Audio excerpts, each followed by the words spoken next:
Behind the impassable bastion, frail as a southern hairdresser's reed doorway, an undulating rampart, the strange beast broods its eggs, anxiously nested, vibrant, hopeful, mad with tenderness, buried in light as thick as shadow, unknown.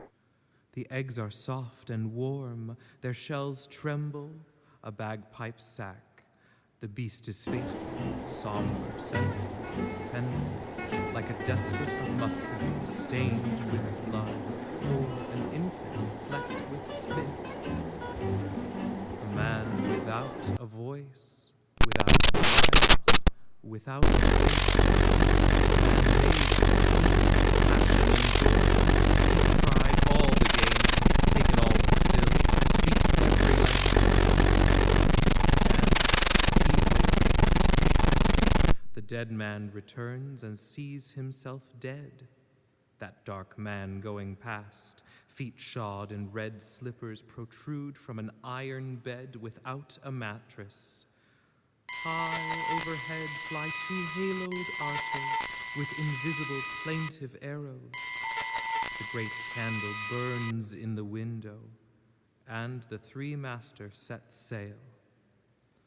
The man cried out against death. Silence. Playful sharks gambol in the ocean. The old mother is petrified, shrunken like a puppet. A mad woman guffaws and runs off, her arse to the wind. While waiting, he juggles multicolored globes. What nice surprises. He swats the big speckled bumblebee he calls his fateful insect. He knows the riddling words. He tells stories that in times to come will be recounted to well-behaved brats. And he waits. Now he savors a piece of fruit and drinks air cut in slices. The rain is as hard as steel, and long lightning bolts silently vibrate in the heavens. Night, night, night, night, night, night. No. And his digitless stumps, formless cones of flesh, just like his pointed feet, are cold. Oh, his non-existent eyes are full of tears like resin. Oh, his gelatinous heart resounds like the bells at midnight. The meeting. My friend, from your lips come reassuring words, the first response to my great nostalgia. My friend, your hands are full of sweet, poisonous flowers, the first remedy for my ardent thirst. My friend, your baskets are full of murderous fruit, the first harvest after so much labor. Then there was a long belch of contentment, and the planet farted. The veils of the temple twisted and fell to ashes. What's that? A god is suffering. Or the universe is sinking, said the dream critic on the other peninsula. Then look. Where? There. What, you really can't see? But where? Right in front of you, the road into the distance. Bow your head, you oaf. Hide your blinking eyes from the dismal light. And they are too, as they make their way beneath the shadowy sun. Oh. The Episcope. Before the curtain rises, a burst of flame, a shout. Silence. The curtain goes up. A red public square. A wall. A house with only one window, a candle burns in a silver holder. The dark of night, but the sky is blue. The bald man lies on the ground. Target men made of sheet metal are ranged along the wall. The position of their hearts is indicated by a red heart shape. Groaning, black wrought iron men shuffle past the wall. A continuous drum roll is heard. Contorted by a dreadful gut-wrenching pains, black men drape a heavy cloak over the bald man. Suddenly, the bald man's arm goes back to cover and his hand clutches a lamp that casts a terrible bright light. The awful sound of linen being ripped. The drum roll immediately ceases. Silence. A voice. Well, Mr. Burness, can you tell me for which port the Santa Barbara is making? Sea shanty. Song of rescue. Target men extend their iron arms and stiffly perform Swedish gymnastics.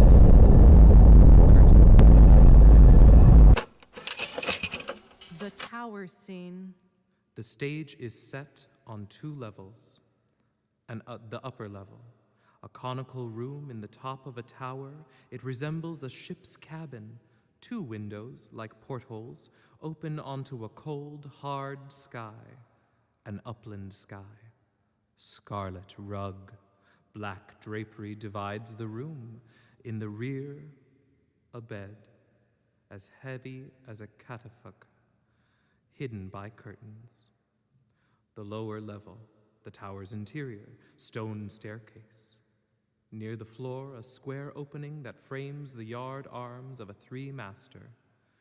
In the center, an equestrian statue of the king. Other statues scattered about. Big machines, wheels and pistons remain inactive. 2 lost angels enter through the portholes. They meet in the middle of the room and kneel like the guardians over a tomb. A door opens behind the drapery. As the angels fly away, their wings make a soft rustling sound. Enter Dicinia, followed by the yellow man, who is in ecstasy and impelled by the invisible Cupid. Dicinia parts the bed curtains and discovers the bald man there. He jumps up and sits behind the hanging. Dicinia stretches out on the bed. The yellow man gives a shout. He runs around the room. He cries out, "Death, death soft, burning fresh." As a child, I was haunted by the nightmare of innocence. Oh, the marvelous bed. I am sleeping. My heart is running down. My soul, a crystal tube, is slipping from my grasp. Turn, spiral, turn, turn. The axis of the spinning top skewers me, and the hoops have all closed up. The center, a red dot there, attracts me like a magnet. My bones have dissolved, and now I'm nothing but blood. The bald man. Here's a man who thinks he's dying because he's assailed by pleasure? Dicinia! He falls on the bed. The bald man draws the curtains. Darkness. Groaning. Cries of pain. From outside come bursts of noisy martial music, the song of the volunteers. Addio, mia bella, addio. La armata se ne va, param pam pam param pam pam. E se non partis, se anch'io sarebbe una viltà. E se non partis, se anch'io sarebbe una viltà. Artillery salvo. Lamp in hand, the bald man rapidly descends the stairs. Voices no longer come from the bed. Knocking at the door, a sob. Enter a little boy in a nightshirt. He holds a candle. With the bottom of his slipper, he smashes a daddy longlegs climbing the wall. Then he trembles as he observes the flattened bug waving an antenna. A steamship horn sounds.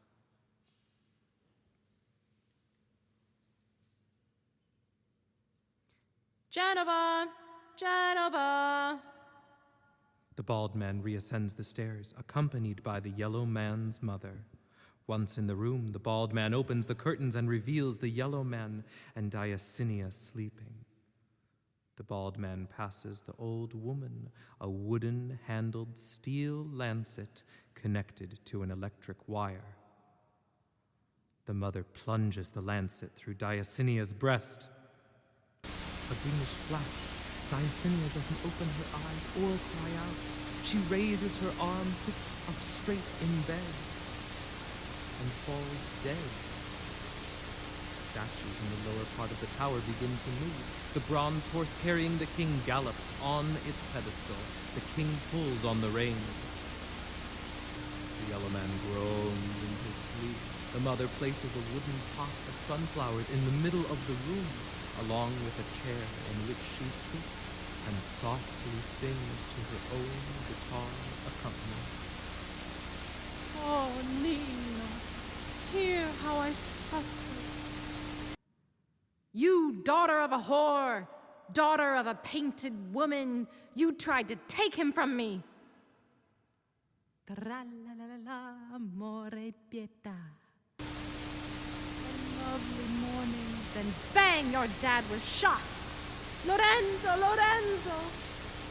Sunlight in the room, a white tablecloth, some cold polenta.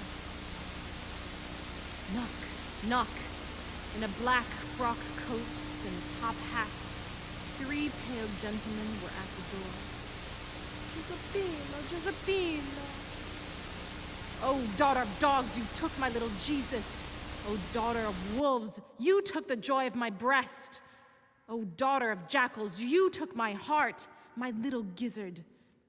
Was it for this I gave him my blood to drink?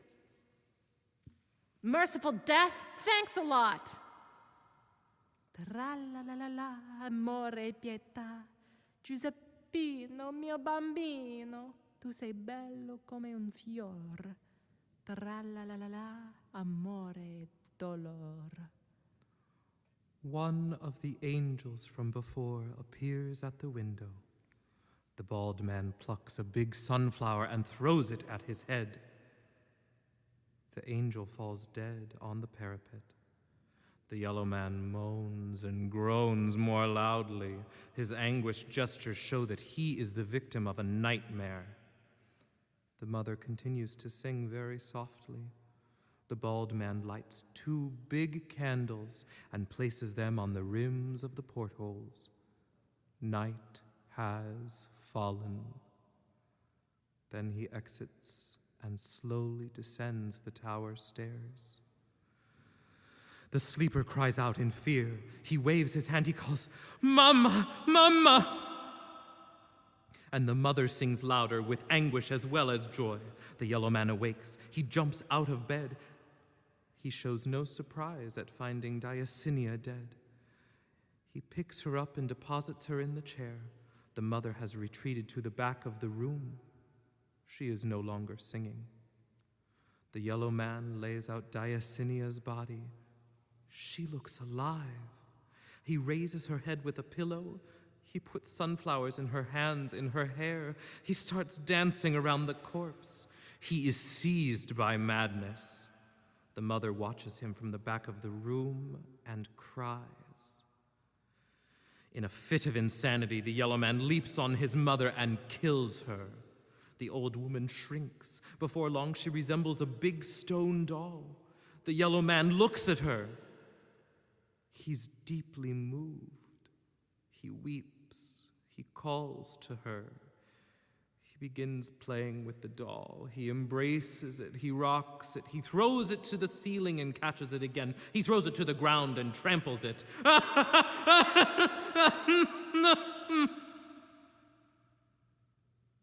night is very dark.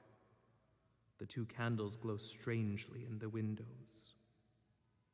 Voice of the Mad King. Oh, put out the light unless you want to see me die. Enter the Mad King. With pale hands, he fixes a crown on his head. He circles the equestrian statue several times. He exits in a sudden gust of wind. Overcome by vertigo, the yellow man falls flat on his face on the scarlet rug. A voice. Vittorio Emanuele, Re d'Italia. The big black machines shudder and go into action. Spun by leather drive belts, the enormous wheels turn at vertiginous speed. The pistons abruptly pop up and down in their steel cylinders. The bald man approaches the wide window that frames the yards of the three-masted ship. The bald man stands still with his arms crossed over his chest as he gravely sings the song of the night. People of the city, it's night, and the stars. Now for us, my soul, time has run out. Take heart, take heart. Set off across the water to sit by the fountains, to sing in the distance, to count up your change. I'll remain a man without a face, burdened by my weary flesh. Oh, son of a bitch, it's half death. But give me your tears, your sobs. Take my hand. Oh, distressing landscape, iron vegetation. Come back, you, my thing of the other night.